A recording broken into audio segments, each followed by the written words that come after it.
जय माता की दोस्तों, करवा चौथ पूजा। तो सबसे पहले हम जहाँ पर हमें करवा चौथ की पूजा की चौकी लगानी है, वहाँ पर हम एक कपड़े से साफ़ कर लेंगे और एक चौकी बिछा लेंगे और वहाँ पर हम लाल रंग का कपड़ा बिछा लेंगे। आप चाहे तो पीले रंग का कपड़ा भी बिछा सकते हैं। और लाल रंग का कपड़ा अगर आपके पास है चौक पे बिछाने के लिए, तो आप लाल रंग का कपड़ा बिछा लीजिए।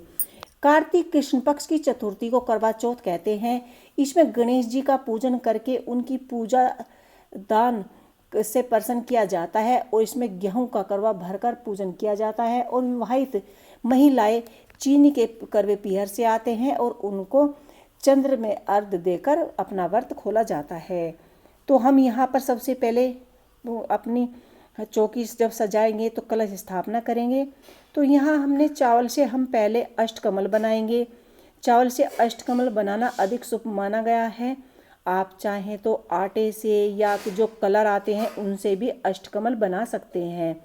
तो इस तरह से चावल आप पूजा वाले लें, टूटा हुआ चावल नहीं होना चाहिए। और इस तरह से आप एक अष्टकमल बना लीजिए। कलश स्थापना आपको चौकी पे थोड़ा सा आगे करनी है।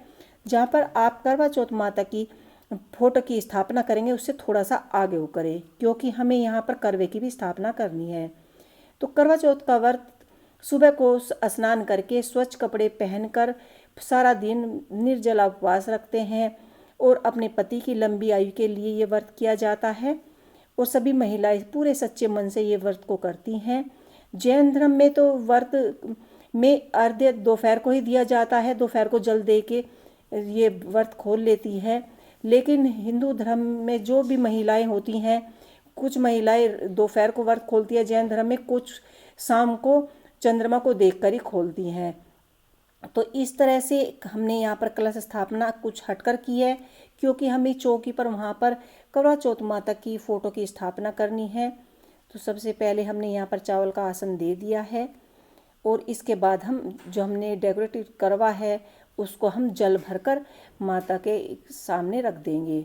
और एक यहाँ पर हमने जो चीनी का करवा हम मार्केट से लाए हैं, चीनी का करवा वैसे पहली बार जब हम व्रत रखते हैं तो पीहर से आता है, लेकिन हम यहाँ पर एक चीनी का करवा हमेशा हर बार जब मैं करवा चौथ का व्रत रखती हूँ तो मैं एक करवा पार्वती जी के नाम का प्रसाद के रूप में यहाँ पर अवश्य ही चढ़ाती हूँ। तो करवे पर आप यहाँ पर कलावा बांध लें और इसे इस तरह से फोटो के पास रख दें। एक तरफ हमने एक चीनी का करवा रख दिया है, एक तरफ हमने मिट्टी का करवा स्थापित किया है। और फिर हम रोली से पूरे शिव परिवार, माता पार्वती को, शिव जी को और करवा चौथ माता को तिलक करेंगे।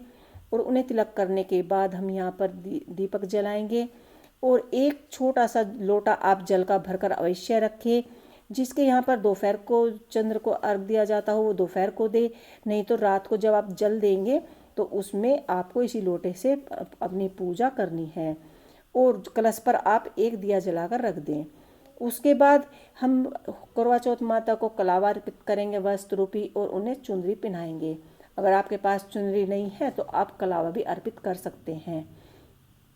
इसके बाद जो भी आपने प्रसाद में जो भी आपने फल फ्रूट या पतासे मेवा जो भी आपके पास है वे आप पूजा में चढ़ा दीजिए। और बायने में जो भी आपने निकाला है, जैसे आपने साड़ी निकाली है सास को देने के लिए, नंद को देने के लिए, तो उस पर आपको सुहाग की सारी चीज़ें रखनी है। सारा सुहाग का सामान रख के और उस पर आपको दक्षिणा जरूर रखनी है, क्योंकि जब हम किसी को वायना देते हैं तो वो खाली नहीं दिया जाता। और एक कटोरी में थोड़े से गेहूँ रख लीजिए, थोड़े से चावल रख लीजिए। और जब आप अपने सास या ननद को वायना देते हैं उसे भी साथ में उनके पैर छूकर उनको भोजन कराकर ये वायना उनको दे दीजिए और अपने पति की लंबी आयु के लिए उनसे आशीर्वाद प्राप्त कीजिए। उसके बाद हम थोड़े से चावल हाथ में ले लेंगे या गेहूँ ले लेंगे और इस तरह से हाथ में गेहूँ या चावल लेकर करवा चौथ माता की कहानी सुनेंगे, उनकी कथा सुनेंगे।